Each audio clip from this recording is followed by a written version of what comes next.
Hello, everybody. It's Tyler here, and today I've got a StarCraft 2 cast. I know it's been a while since I've done one, but today I'm actually joined with. Austin, who's Aus77 here on YouTube, and so Tyler and I today will be bringing you a TVP series between Empire Koss and SKMC, with Koss being the blue Terran spawning at the top right of Daybreak. He is a Ukrainian, pretty high-level player. He came third in the TSL3, third in an IEM, and has done fairly well in a lot of tournaments he's entered in. And over in the bottom left position, we do of course have SKMC, who is a total boss, and that's basically all that needs to be said about him.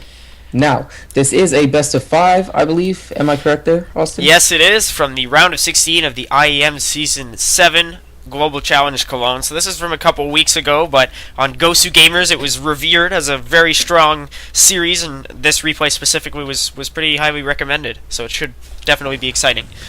Yeah, I am pretty excited as well. MC, one of my favorite players to watch. I really love watching like MC, Hero, Huck play as well. I just love seeing their kind of play styles.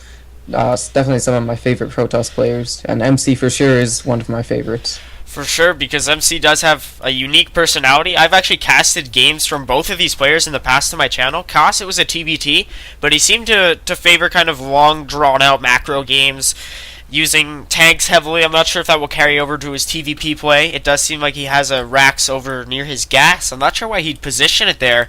Nothing of a wall-off, and I'm not sure if he's going to try a fast expand. Any thoughts on this? I mean, as a Terran player, I figure you might as well wall off. I mean, sometimes you can get the second supply depot up and completely prevent a probe from even getting in, putting the Protoss player in the dark. And I mean, then they've got no idea if there's a second gas, whether they could be going, you really have to then get the robotics facility out in order to see or send another second scout in. Yeah, I'm very interested to see what kind of a strategy Koss is going to go for. Nowadays, you see a lot of Terrans like to open up with that one Rax fast expand.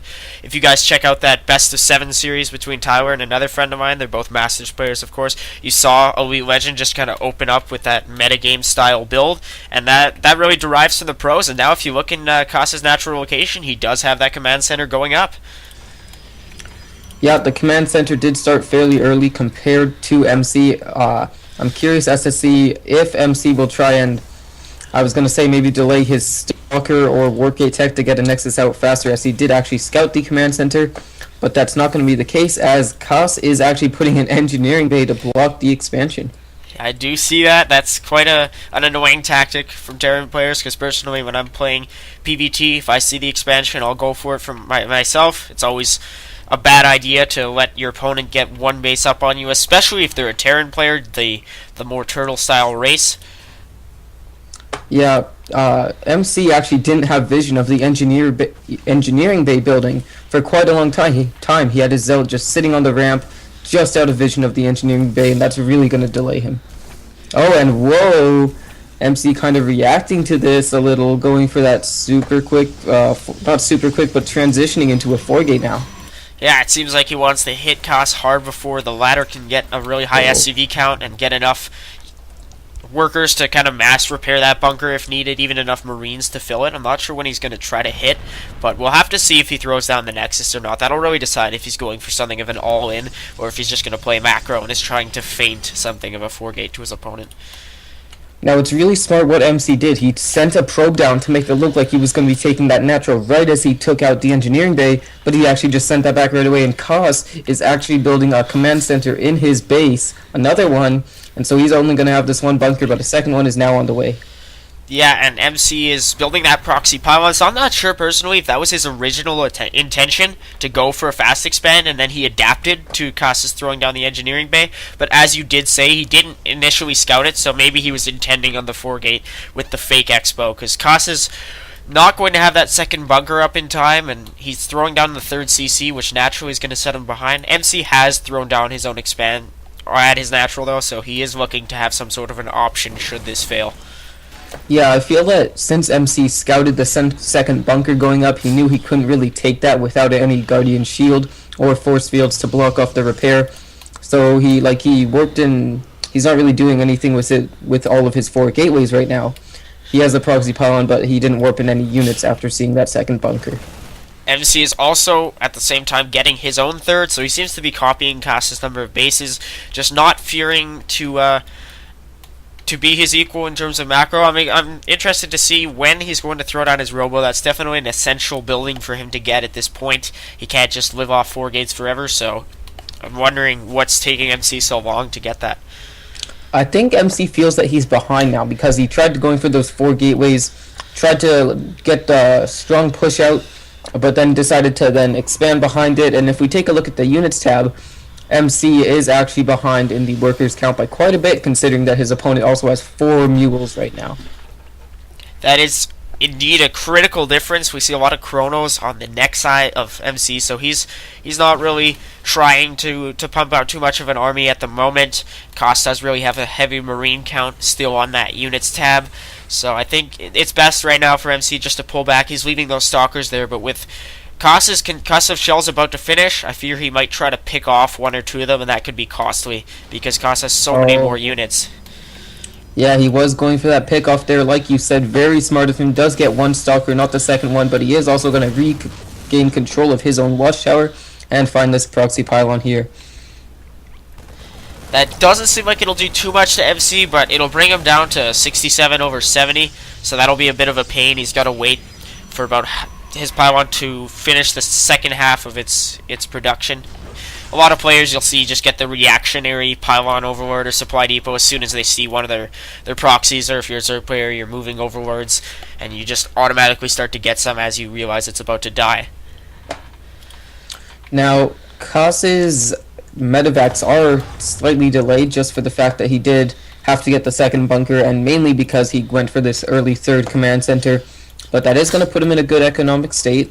MC is getting probes out, but he's not chrono boosting them. It seems like he either has a lot of chrono boost saved up for something, or he's just forgetting to spend it, because I'm not seeing the chrono boost. There it goes. He's now chrono boosting out Blink, trying to favor more stalker play, I guess, even though he only has 1 stalker right now. Yeah, I'm not sure. If you look at his own watchtower, he's got this clump of sentries and zealots, so I would think he would try to transition into Charge Lot Archon or something of that sort with High Templar to support, because he did get that Twilight Council. If we look at the production tab for Cost, though, he's got so many things producing. His Ghost Academy, his Stim Pack, his 1-1. Half the screen here. Exactly. I've never seen something that wide in terms of production.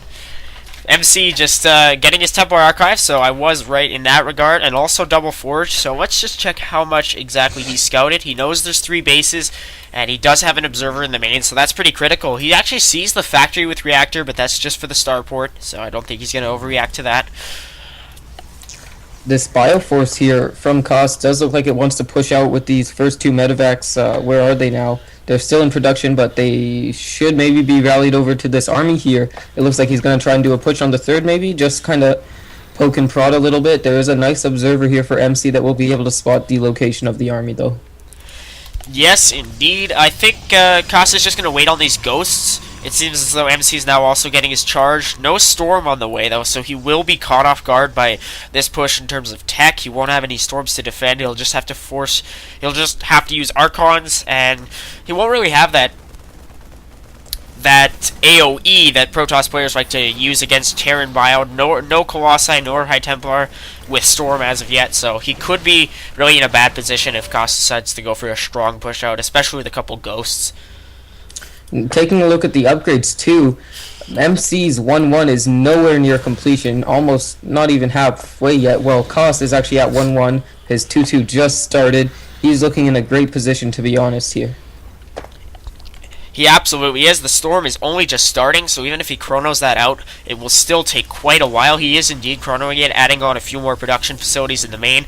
So I think MC's just got to essentially cross his fingers at this point. He's working as hard as he can to build up a significant force, but as soon as Cost pushes out, MC will definitely be struggling to hold it off, in my opinion.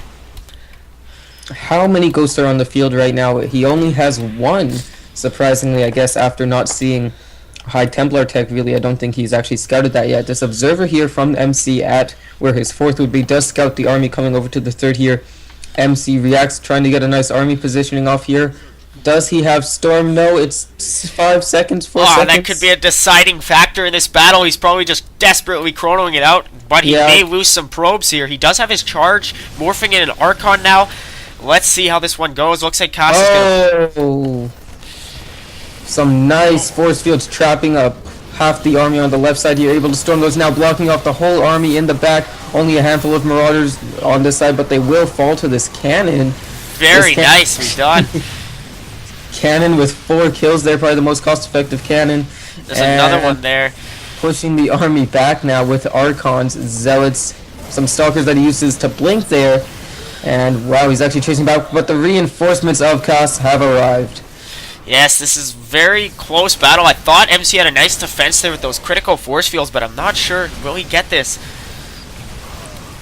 Does he have enough for Storm here? Yes, he does. 2 Storms, in fact, or 4 feedbacks on all these medevacs, but I think he'll definitely go for the Storms. Now, an important thing to keep in mind is that Kass has been able to get his 4th base up during all this. MC has held, but Kass has gotten his 4th base up and traded pretty much evenly. He's also pretty much got his 2-2 and a number of ghosts streaming out, so I just think in the longer term, it looks like this is still in Kass's favor as long as he can get some nice EMPs off. I definitely agree with you there. He is, it does look like he's getting more ghosts out now, while MC is actually starting that transition into Colossus. How many, he has 1 Robo already, he's making a 2nd, so he's going to try and get 2 Colossus at a time to throw his opponent off guard, who doesn't have ship weapons researched. So if he starts transitioning into Vikings, then it'll take him a while to get those upgrades, or he'll need a lot more Vikings.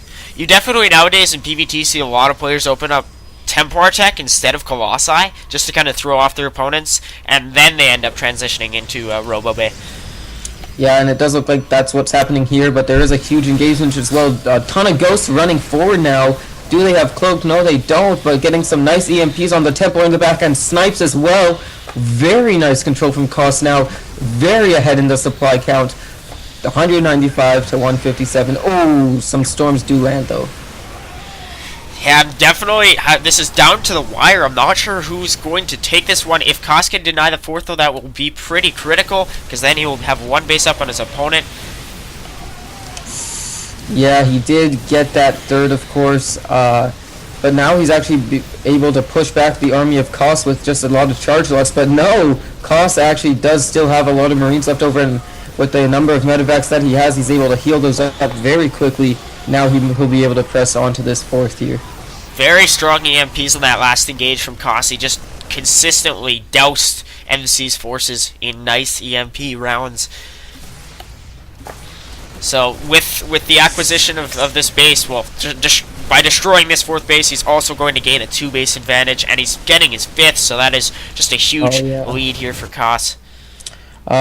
MC has started his transition into Colossus. He has 2 now, 2 more on the way, as well as extended thermal lance, but I feel like Koss hit at just the right timing, right as MC was trying to do that transition into Colossus, and that meant that MC had just barely not enough. Some Zealots over in the bottom right do deny that base temporarily, but that's going to go up nonetheless.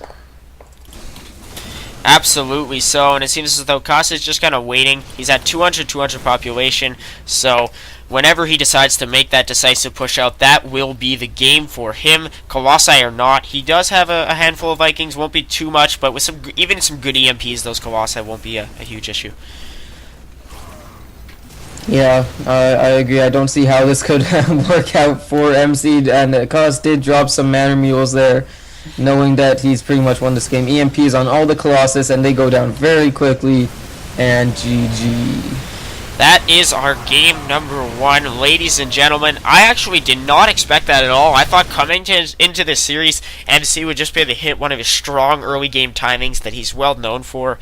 But it looks like Koss came out on top in this one with just the better overall macro. He was very well off with those 4 bases, almost 5 bases after those Zealots tried to deny it. He had his upgrades ahead of his opponent, so I don't know about your opinion, Tower, but I definitely feel Koss outplayed MC in every regard in this game.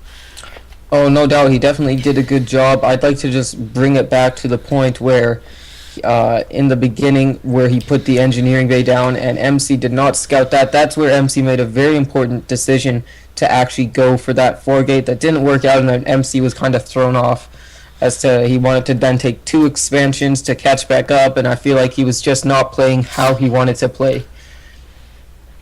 Yeah, even the positioning from Costs with those bunkers. Sometimes you'll see some Terran players will overextend them a little bit and place them too much towards the ramp with the destructible debris, and then Protoss just like to hit from the ramp leading to the third. But Costs smartly put it right near his natural so that both paths were defended, so there was just no way in for MC.